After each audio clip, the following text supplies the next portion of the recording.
Hello বন্ধুরা, আমি সুজিত। আপনারা দেখছেন Sujit computer technical help channel. বন্ধুরা, এই পিএম কিষাণের এবারের কিস্তির টাকা আপনারা কবে পেতে চলেছেন, সঠিক যে আপডেটটা সেটা কিন্তু আমার এই ভিডিও থেকে আপনারা পেয়ে যাবেন। কারণ আমি প্রতিনিয়ত যে আপডেটগুলো দেই কোনো ফেক নিউজ না, কারণ সরকারি যে আপডেটটা রয়েছে সেই আপডেটটাই আমি আপনাদের সঙ্গে শেয়ার করতে চলেছি। কারণ এবারের কিস্তির নিয়ে কিন্তু অনেকেই অনেক রকমের ভিডিও বানাচ্ছে, আমি কিন্তু আপনাদেরকে পুরো নির্ভুল বা সঠিক আপডেটটা দিতে চলেছি। তার আগেই আমি আপনাদেরকে বলবো, যদি আমার এই ভিডিওটি আপনাদের ভালো লেগে থাকে অবশ্যই আমার এই চ্যানেলটা সাবস্ক্রাইব করবেন এবং পাশে থাকা বেল আইকন টিপে অল অপশানটি অন করে রাখবেন, যাতে এরকম নতুন নতুন আপডেট আপনারা সবার আগে পান। দেখুন, আমি প্রথমেই বলবো যে এবারের কিস্তির যে মেয়াদটা সেটা হলো এপ্রিল থেকে জুলাইয়ের মধ্যে। তার মানে এপ্রিল মাস থেকে কিন্তু এই 4 মাস থেকেই কিন্তু শুরু হয়েছে। এবারের কিস্তির যে প্রসেসিং তা কিন্তু জুলাইয়ের মধ্যে পাবেন। আর গত বছরের হিসাব অনুপাতে আপনারা কবে পেতে চলেছেন তা নিয়ে কিন্তু বিস্তারিত আলোচনা করব, কারণ সরকারিভাবে এখনও পর্যন্ত কোথাও কোনো আপডেট দেয়নি। তাছাড়া পাওয়ার আগে, এই কিস্তিটা পাওয়ার আগে আপনাদেরকে কয়েকটা আপডেট জেনে নিতে হবে, নাহলে কিন্তু টাকা পেতে আপনাদের সমস্যা হতে পারে।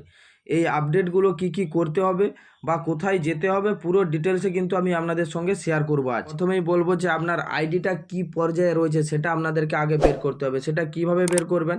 দেখুন, অনেকেই জানেন যে পিএম কিষাণ যে অফিসিয়াল ওয়েবসাইটটা, সেই অফিসিয়াল ওয়েবসাইটে কিন্তু আপনাদেরকে আসতে হবে।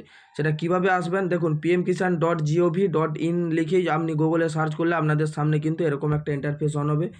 তারপরে কিন্তু আপনাদেরকে চেক করে নিতে হবে আপনাদের ইকেওয়াইসিটা কমপ্লিট রয়েছে কি না। ইকেওয়াইসি যদি না কমপ্লিট থাকে বা যদি ফেল থাকে তাহলে কিন্তু আপনারা টাকা পাবেন না, মানে এবারের কিস্তি পাবেন না।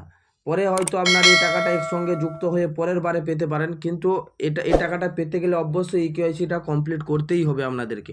তার জন্য কোথায় আসতে হবে? দেখুন, এই অফিসিয়াল ওয়েবসাইটে এসে আপনারা বাড়িতে বসেও করতে পারবেন বা সিএসসি সেন্টারে গিয়েও করতে পারবেন।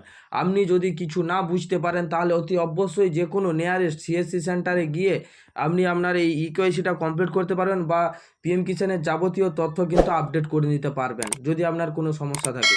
আর যদি আপনি কিছুটা জেনে থাকেন তাহলে অতি অবশ্যই বাড়িতে বসে করতে পারবেন। কিভাবে করতে পারবেন সেটাও আমি আপনাদেরকে দেখিয়ে দিচ্ছি। দেখুন, প্রথমে এই দেখুন, এই অফিসিয়াল ওয়েবসাইটটা খোলার পরে দেখবেন এই যে এখানে ইকেওয়াইসি লেখাটা রয়েছে, এই ইকেওয়াইসি যে লেখাটা রয়েছে এটার উপরে কিন্তু আপনাদেরকে ক্লিক করতে হবে। ক্লিক করে দিলে আপনাদের সামনে কিন্তু এরকম একটা ইন্টারফেস অন হবে। তারপরে দেখুন, এখানে আপনার আধার নাম্বারটা চাইছে। দেখুন, আমি আমার আধার নাম্বারটা এখানে দিয়ে দিচ্ছি।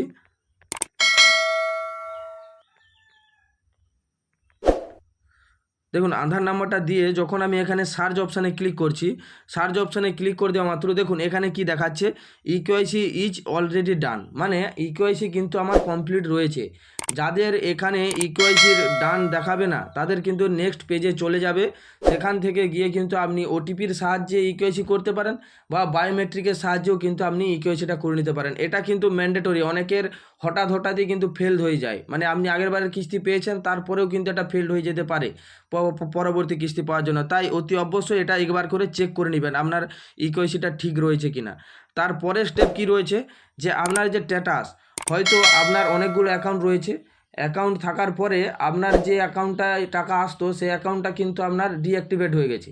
তাহলে আপনার কিন্তু যে আধার লিঙ্ক স্ট্যাটাসটা রয়েছে ব্যাংকের সাথে, মানে আধার সিডিং বা এই যে স্ট্যাটাসগুলো রয়েছে সেটা কিন্তু ফেলড হতে পারে। সেইগুলো কিন্তু আপনাদেরকে চেক করে নিতে হবে। সেটা কিভাবে চেক করবেন সেটা আবার আমি আপনাদেরকে বলে দেই। দেখুন, সেটা চেক করার জন্য আপনাদেরকে অতি অবশ্যই আরেকটা স্টেপ কিন্তু অতিক্রম করতে হবে। কি? দেখুন, নো ইওর স্ট্যাটাস যে অপশানটা রয়েছে, এই নো ইওর স্ট্যাটাসের উপরে কিন্তু আপনাদেরকে ক্লিক করতে হবে। ক্লিক করে দিলে দেখুন আপনাদের সামনে কিন্তু এরকম একটা ইন্টারফেস অন হবে, যেখানে দেখুন চাইছে এন্টার ইওর রেজিস্ট্রেশন নাম্বার আর এখানে ক্যাপচার। মানে রেজিস্ট্রেশন নাম্বার যদি আপনার না জানা থাকে, দেখুন নো ইওর রেজিস্ট্রেশন নাম্বার, এটার উপরে ক্লিক করে এই নো ইওর রেজিস্ট্রেশন নাম্বার এটার উপরে ক্লিক করে কিন্তু আপনি আপনার রেজিস্ট্রেশন নাম্বারটা বের করতে পারবেন। আর যদি এই রেজিস্ট্রেশন নাম্বার বের করার জন্য আমার চ্যানেলে অনেক ভিডিও রয়েছে, সেখান থেকে দেখে কিন্তু আপনারা বের করে নিতে পারবেন। তাছাড়া আমি আমার রেজিস্ট্রেশন নাম্বার দিয়ে আপনাদেরকে দেখিয়ে দিচ্ছি যে এর পরের স্টেপগুলো যদি না একটা যদি কোনো গন্ডগোল থাকে তাহলে কিন্তু টাকা পাবেন না। দেখে নিন কোনটা আপনার ঠিক রয়েছে কিনা। এখানে আমি আমার যে রেজিস্ট্রেশন নাম্বারটা রয়েছে সেটা আমি এখানে দিয়ে দিলাম। তারপরে দেখুন এখানে ক্যাপচারটা এবার আমাকে দিতে হবে। আমি ক্যাপচারটা এবার আমি দিয়ে দিচ্ছি।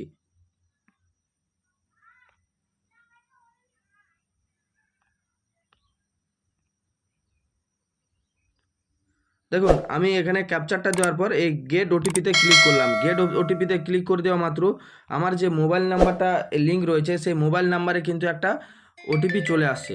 সেই ওটিপিটা কিন্তু আমি এবার এখানে দিয়ে দেব। দেখুন 47 15 47।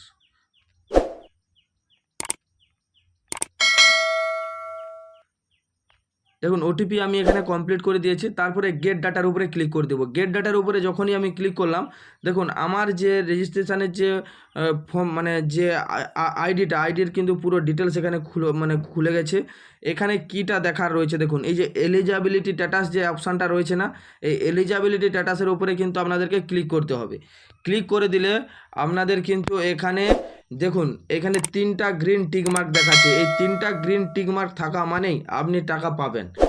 যে কোনো একটা যদি আপনার রেড মার্ক আসে তাহলে কিন্তু আপনাদেরকে অতি অবশ্যই যেটা রেড মার্ক আসে সেটা সেটার উপরেই আপনাদেরকে কিন্তু ঠিক করে নিতে হবে।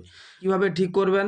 আমাকে যদি আপনাদের কোনো সমস্যা থাকে আমাকে স্ক্রিনশট করে পাঠাবেন বা আমাকে কমেন্টে জানাবেন। আমার এই মোবাইল নাম্বার কিন্তু দেওয়া রয়েছে, হোয়াটসঅ্যাপ নাম্বার কিন্তু দেওয়া রয়েছে। হোয়াটসঅ্যাপে আমাকে পাঠাবেন, আমি আপনাদেরকে বলে দেবো, গাইড করে দেবো কোথায় গেলে কোনটা ঠিক হবে আপনাদের। হ্যাঁ বন্ধুরা, 3 জায়গা থেকেই আপনারা ঠিক করতে পারবেন। একটা ব্যাংকে যেতে হবে, একটা সিএসসি সেন্টারে যেতে হবে এবং আরেকটা আপনাদেরকে অফিসে যেতে হবে। অফিস বলতে এডিও অফিসে। মূল বক্তব্য যে টাকা কবে পেতে চলেছেন, দেখুন আমি আপনাদেরকে বলে দিই 2024 সালে যখন এটা মানে এপ্রিল থেকে জুলাইয়ের মধ্যে যে টাকাটা ছেড়েছিল সেই টাকাটা কবে ছেড়েছিল দেখুন আমি আপনাদেরকে বলে দিচ্ছি। দেখুন আমার সেটা তখন ছিল 7 নম্বর কিস্তি, কারণ আমি চেক করেছি আপনাদেরকে সঠিক ইনফরমেশানটা দেবো বলেই তাই আমি আপনাদেরকে বলে দিচ্ছি। 7 নম্বর 8 নম্বর কিস্তি হবে এটা। দেখুন 8 নম্বর কিস্তি। আমি যখন এটা সার্চিং করলাম, দেখুন এখানে কতর মাসে টাকাটা ছেড়েছিল 18/6/2024, মানে 6-এর মাসে কিন্তু টাকাটা ছেড়েছিল। এখন কতর মাস চলছে? এখন কিন্তু 4-এর মাস চলছে। তার মানে আপনাদেরকে মূলত হয় 5-এর মাসের লাস্টে না হয় 6-এর মাসের দিকেই কিন্তু টাকাটা ছাড়বে। হ্যাঁ বন্ধুরা, এটাই মূলত কিন্তু আপডেটটা আজ আমি আপনাদেরকে দিতে চেয়েছিলাম যে টাকাটা ফেক নিউজ শুনে কোনো লাভ নেই। সরকারিভাবে কোথাও কোনো আপডেট দেয়নি। বিগত বছরের যে আপডেটটা ছিল সেই আপডেটটাই কিন্তু আমি আপনাদের কাছে তুলে ধরেছি। যদি আমার এই ইনফরমেশানটা আপনাদের ভালো লেগে থাকে অতি অবশ্যই আমার এই চ্যানেলটা সাবস্ক্রাইব করবেন এবং পাশে থাকা বেল আইকন টিপে অল অপশানটি অন করে রাখবেন, যাতে এরকম নতুন নতুন আপডেট আপনারা সবার আগে পান। থ্যাংক ইউ বন্ধুরা, ধন্যবাদ।